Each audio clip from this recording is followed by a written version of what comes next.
Carissa, congratulations for becoming the US Women's Champion. Thank Fantastic you. comeback.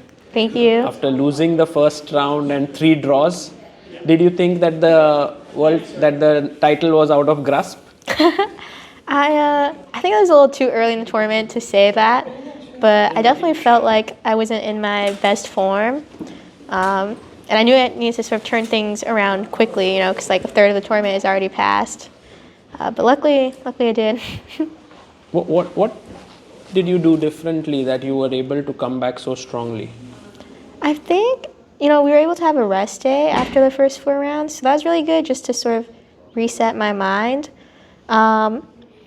And I think I just kind of had to relax a little bit. I was putting a lot of pressure on myself because last year I had went like 8-0 in the first 8 rounds. And now it felt like, it feels like I'm a better chess player than I was a year ago, but for some reason it wasn't really translating into my results. So I think when that happens, I kind of have to like take a step back and evaluate what was going right when I was doing well in this tournament and what's going on with my thinking process right now that leads me to like make, not like bad moves, but bad decisions over the board, and kind of try to tinker with that a little bit before playing my next 7 rounds. Right. And one of the games you played the player who finished second, Anna Sargsyan, and the opening itself was like very exciting. Was it your preparation when you played Bishop G5, or was it something that you figured it out over the board? I figured it out over the board because, she played this like Lowenthal, but she plays F5 kind of early, which I hadn't seen before, and I felt that there should be some way to punish it, maybe. I think the engine says it's all right eventually, at high depths. But yeah, I thought this Bishop G5 should be good, kind of diverting the queen. And if I win the exchange, my knight gets out, so that's fine. And then otherwise, like what happened in the game, the queen kind of has to go to D7, which I felt was a kind of an ugly square. And I felt after, I think she played F4, kind of fixing the pawn structure, and that was also a mistake. Right, and then you played very well in that game to win. And another win was with Irina Krush. And there it looked like an equal position in King's Indian. You pushed your pawn to E4. And the position collapsed in like couple of moves, like 2-3 moves. What went wrong? Yes, I think this is kind of an example, I guess, of a good decision, but not necessarily a good move, because I think objectively there are like several other moves that are better according to the engine. But after E4, I think practically becomes a little difficult because, first of all, my dark square bishop gets opened up. And second of all, she has to take some time with getting her king to safety. And it kind of lets me get some counterplay. So I think if she kind of found the right idea, which was, I think she keeps her king in the center and then she starts like pushing her F pawn, then white should be doing fine, but it's very unintuitive. And yeah, I didn't really see it during the game. I guess she didn't see it either. And without that idea, then white's position gets a little bit tricky, I think. And then yeah, she just missed a tactic and everything came falling apart because her king is so weak. Amazing. Yeah, I think those were 2 very nice games. Also against the top 3 players, so they were very important. Yeah, being a defending champion is never easy that way.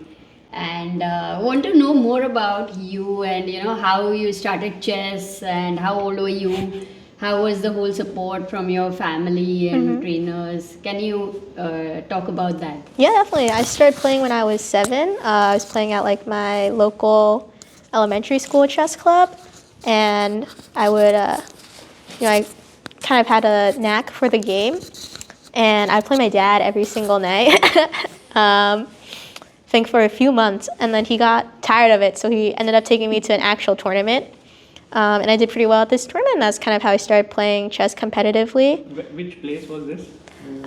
This was just a local chess club in Massachusetts. Yeah. And you were beating your dad, yeah? Yes. Yeah. Yes. Yeah. Is he a strong player too? I think he's probably around like 1600. Yeah. But very strong for me at the time. Always tough to play against him. And yeah, sort of throughout the years, my family support has been very good, of course. My dad actually still travels with me to a lot of my bigger tournaments. So he's here in St. Louis for US Champs pretty much every year. Yeah, I think kind of throughout the years, my parents have always been really supportive of my chess career because in some ways chess can be very difficult, right? But I think a good thing that they always wanted for me was some balance. So I was never homeschooled or anything, and I went to public school, went to college, and yeah. So how did you manage your studies along with the chess? Yeah, I mean, definitely can get difficult. You know, there are like some times when I'd go months without opening up ChessBase. I'd just be so focused on my academics. But I think probably pretty key for me was just learning to be better at time management. I think there's always, you know, if you really want to do something, you can almost always make time for it in your schedule. And who were your trainers later? Like once it was understood that you're very talented in chess, how did you, hire coaches and practice? Yes. I think my first coach, one of my earliest ones, was Larry Christensen, because he was based in Boston, so it was very convenient for us. And I always liked his sort of style of play. I think he influenced my chess a lot from a young age. In what way? Well, he's a very aggressive player, right? I think I also was when I was a bit younger. I've kind of learned to temper it and try to become more universal. But I think there are still some games where you can see that I'm a very fighting player. And then afterwards, I was with KCF a bit, the Kasparov Chess Foundation. So then they would set me up with a couple coaches. So I was working with like Michael Kodorovsky for a little bit, and then also Alex Onishuk. Oh, wow. And how many hours were you able to dedicate to chess every day? Was it like based on hours or it was nothing to do with that? How did you manage your time? I think these days it's quite a bit different, so because I have so much more time on my hands. But back when I was in high school, for example, it would really vary. I mean, maybe sometimes I could spend like a couple hours, but then sometimes I just spend like 0 hours a week for months, that sort of thing. But these days, I think I try to do at least, I think 4 hours. Sometimes it could be up to like 12 or something, something ridiculous. I think if I'm really preparing for a big tournament, and if I'm not too burnt out, but probably on a regular day, it would be somewhere like 4 to 6, I think, just to sort of manage not getting too burnt out from chess. And also one thing you mentioned about you developed this fighting attitude. So was it since childhood, like was it also influenced by anybody, or how are you able to, even this tournament, you lost the first round, then there were draws, and then you got back. So what is your advice also for the mental strength of chess players to get back? Yeah, I think actually Surya told me this once, but he said that chess can be very reflective of your own personality. And I think that's generally true. I would consider myself like a resilient person in general, and I try to kind of I think I kind of always have this idea of myself as someone who can defy the odds, which isn't always the best in life, because sometimes I can't, right? And then I have to be realistic about it. But in general, I think I'm quite optimistic in that sense, and so it definitely helps in tournaments like these, right, where I think it can be pretty easy to feel a little defeated after like a very bad game or a series of bad games. But I think you kind of have to have a certain type of faith in yourself that you can kind of come back from it. Wow. And how did Stanford happen? I mean, like, because I thought for a player like you, generally the thought is, okay, do I want to leave everything and just focus on chess full time, or because it's a big decision. So For sure. Well, I went to like a pretty competitive high school. And so I ended up going to Stanford. And, my parents always wanted me to get like a college education first of all, and that was also very important to me. So right now I have like a year left in Stanford, but I'm just on a gap. So I'll go back and finish up my degrees soon. So I have a bit of cough, but I think, college is a very unique experience in the U.S. And Stanford, I think, kind of helped me with trying to figure out my priorities. I think I actually wasn't too sure about doing chess full time until partially through college. So. And what happened there that you kind of felt like now you should do chess full time? I think the first major thing was that I had a series of very good events. So I played in the Olympiad, and then I won the gold for board 2. So that was very good. And then I also had this 8-0 streak at U.S. Championships. And I also started working with Awonder Liang. Yes. Who was, so he was like preparing me at those tournaments, and we were working together. And I think we just clicked very well as a coach and student, and so I was learning a lot more about chess, and I was kind of learning to think about it in a different way. And I think the idea of becoming a professional just became a lot more appealing. And the other thing about Stanford was that I think there are a lot of things that I like, but probably nothing that I like as much as I like playing chess, was what I realized. Wow, that's a nice way to look at it.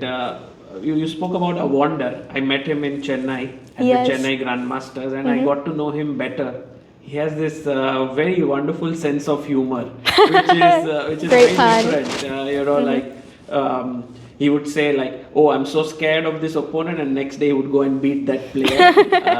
And somehow, do you think that also kind of bonds you guys? Because I've always found you to be someone who's very humorous, bold, and like when you both are together, is it like that very nice, enjoyable vibe that you share? For sure. I would say, Awonder is probably also one of my closest friends aside from the chess thing. I think if we both didn't play chess, we would still be very good friends.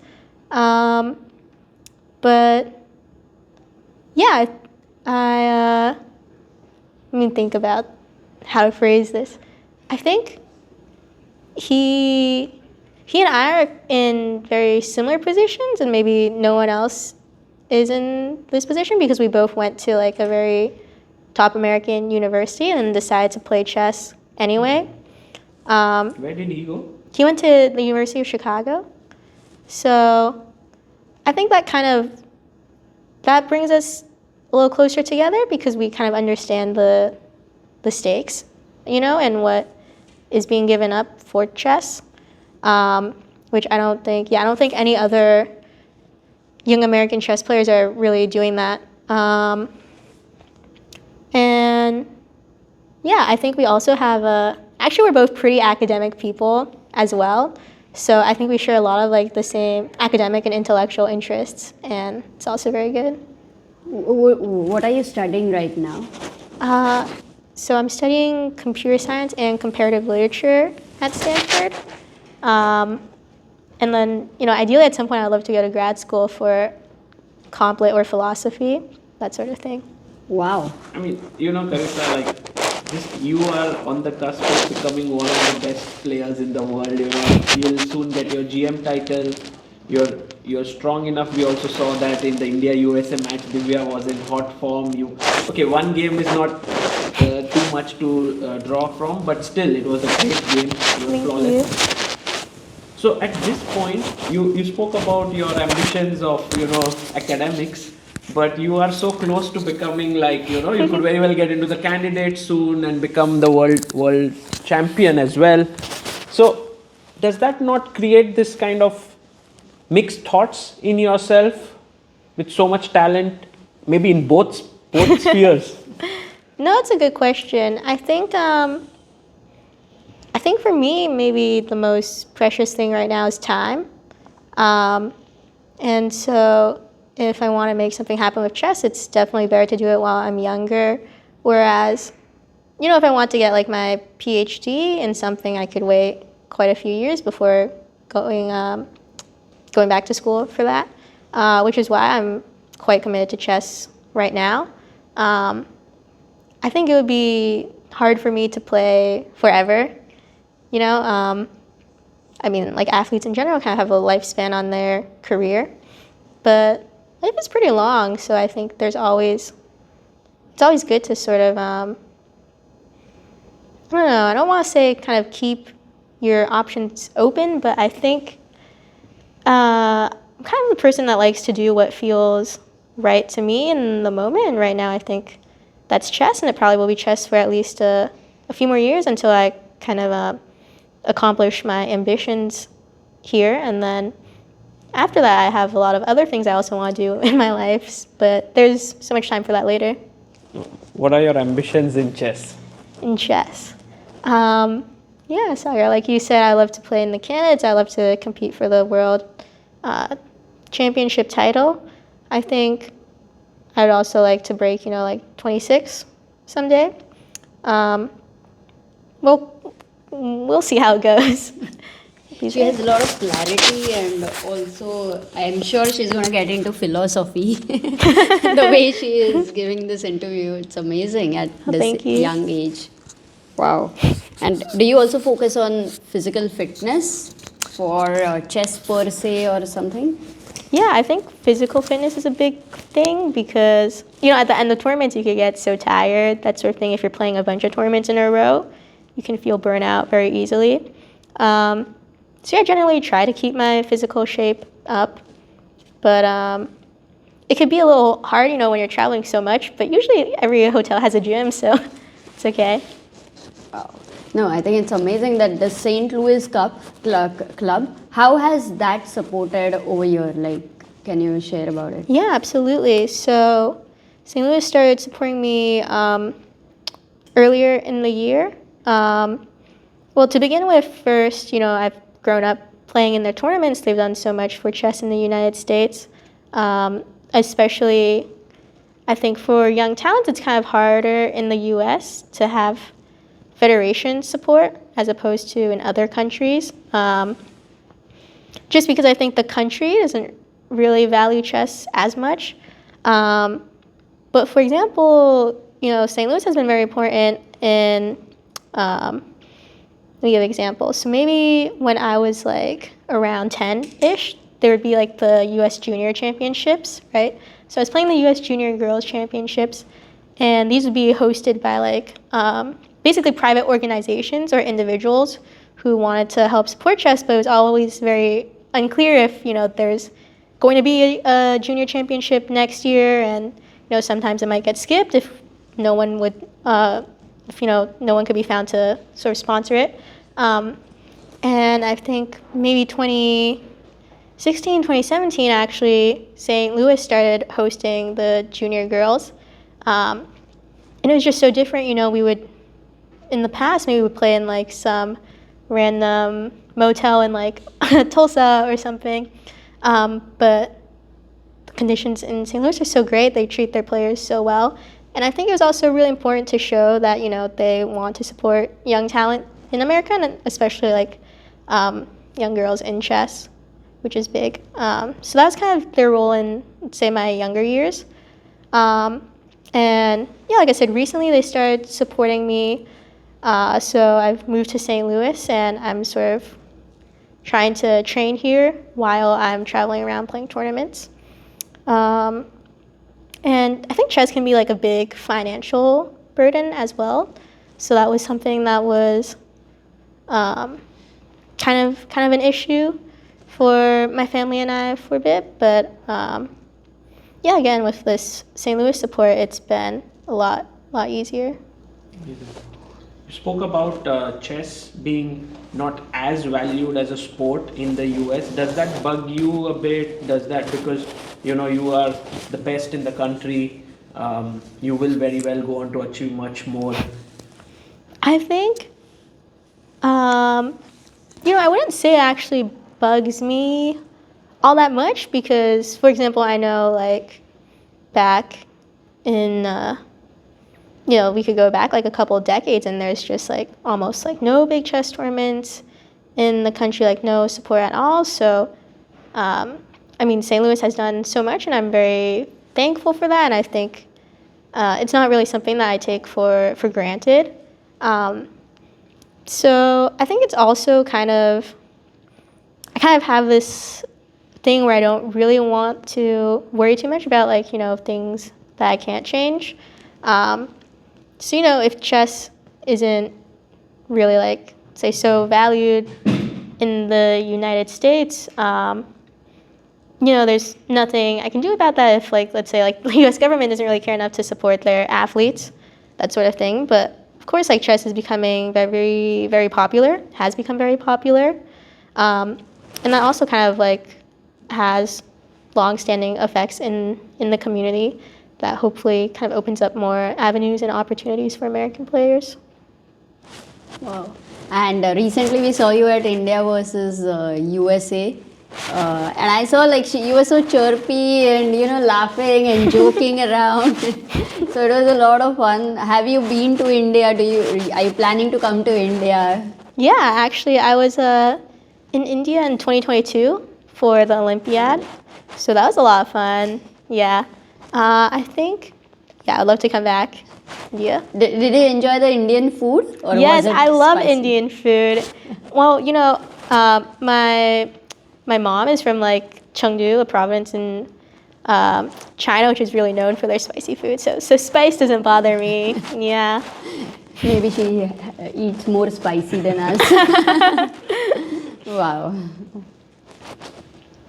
All right, Carissa. So thank you so much for talking to us. It was wonderful to get to know you, and I'm sure we'll be doing more interviews with you. Your story is interesting. We're very, very interested how it pans out with so much talents you possess. So yeah, thank you. Thank you so much for having me, guys. So much fun.